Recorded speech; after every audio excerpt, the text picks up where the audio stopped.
Welcome to my channel. இன்றைக்கி நம்ம ரவை உப்புமா உதிரியாக எப்படி செய்கிறதுன்னு பார்க்கலாம். வாங்க வீடியோக்குள்ளே போகலாம். கடாயை ஸ்டவ்வில் வச்சு ஸ்டவ் ஆன் பண்ணிக்கோங்க. 2 கப்பு ரவை எடுத்திருக்கேன். இப்போ இதில் சேர்த்துக்கலாம். ரவை நல்லா சவக்கிற அளவுக்கு வறுக்க வேண்டாம். ரவையோட வாசனை தெரிகிற அளவுக்கு வறுத்தா போதும். மீடியம் ஃப்ளேமில் வச்சு வறுத்துக்கோங்க. இந்த அளவுக்கு வறுத்தது போதும். இப்போ இதை தனியாக ஒரு பாத்திரத்தில் மாற்றிக்கலாம். இது இப்போ ஆறட்டும். அதே கடாயிலே 2 ஸ்பூன் அளவுக்கு தேங்காய் எண்ணெய் சேர்த்துக்கோங்க.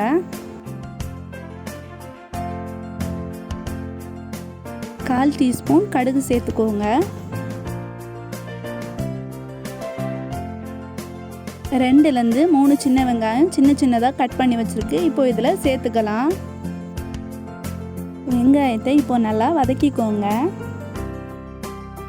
வெங்காயம் இந்த அளவுக்கு வதங்கினது போதும். இப்போ கட் பண்ணி வச்சுருக்க ஒரு பச்சை மிளகாவை இதில் சேர்த்துக்கலாம். இதையும் நல்லா வதக்கிக்கோங்க. இந்த அளவுக்கு வதங்கினது போதும். ஒரு சின்ன அளவு இஞ்சி சின்னதாக கட் பண்ணி சதைச்சி வச்சுருக்கு. இப்போ இதில் சேர்த்துக்கலாம். பச்சை வாசனை போகிற அளவுக்கு நல்லா வதக்கிக்கோங்க. பச்சை வாசனை போயிடுச்சு. இப்போ ஒரு கொத்து கறிவேப்பிலை இதில் சேர்த்துக்கோங்க. இதையும் நல்லா வதக்கிக்கோங்க.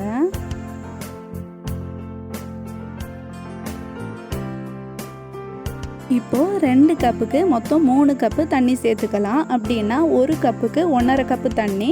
அப்போது 2 கப்புக்கு மொத்தம் 3 கப்பு அந்த மாதிரி அளவில் தான் இதில் சேர்த்துக்க போகிறோம். இப்போது தண்ணி நல்லா கொதிக்குது. இந்த டைமில் தேவையான அளவுக்கு உப்பு சேர்த்துக்கோங்க. தண்ணியில் உப்போட டேஸ்ட் கொஞ்சம் அதிகமாக தெரிஞ்சால் தான் நீங்கள் செஞ்சு முடிக்கும்போது டேஸ்ட் கரெக்டாக இருக்கும். இப்போது ஸ்டவ்வை லோ ஃப்ளேமில் வச்சுக்கோங்க. வறுத்து வச்சுருந்த ரவையை கொஞ்சமாக இப்போ போட்டு கிளறிக்கோங்க. அப்போ தான் கட்டி பிடிக்காமல் இருக்கும். இது வரைக்கும் எங்கள் சேனல் சப்ஸ்கிரைப் பண்ணலைன்னா ரெட் கலரில் இருக்க சப்ஸ்கிரைப் பட்டன் கிளிக் பண்ணிவிட்டு பக்கத்தில் இருக்க பெல் பட்டன் கிளிக் பண்ணி ஆல் கொடுத்துக்கோங்க. லோ ஃப்ளேமில் வச்சு செஞ்சுக்கோங்க. அப்போ தான் கட்டி பிடிக்காமல் இருக்கும். ஸ்டீல் பாத்திரத்தில் செய்யும்போது லோ ஃப்ளேமில் வச்சு செஞ்சுக்கோங்க. இப்போது தண்ணி எல்லாம் வத்திடுச்சு. ஆனால் இது ஒழுங்காக வேகலை. இது ஒழுங்காக வேகிறதுக்காக இப்போ ஒரு மூடி போட்டு மூடி வச்சுக்கோங்க. அப்போது அந்த ஆவியிலே வெந்து கிடைக்கும். 2 மினிட்ஸ் ஆயிடுச்சு. இப்போ ஓப்பன் பண்ணி பார்க்கலாம். இதை திரும்பவும் நல்லா கிளறி விட்டுக்கோங்க. அடியில் கட்டி பிடிக்காத அளவுக்கு நல்லா இருத்தி கிளறி விட்டுக்கோங்க.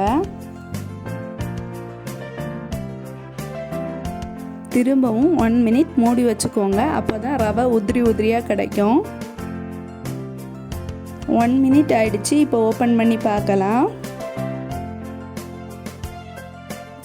லோ ஃப்ளேமில் வச்சிங்கன்னா இந்த மாதிரி அடி பிடிக்காமல் கரெக்டாக கிடைக்கும்.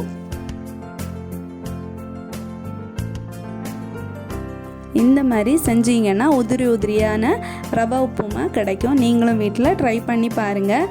பிடிச்சிருந்ததுன்னா கமெண்ட் செக்ஷனில் கமெண்ட் பண்ணுங்கள். உங்கள் ஃப்ரெண்ட்ஸுக்கு ஷேர் பண்ணுங்கள். Thank you friends.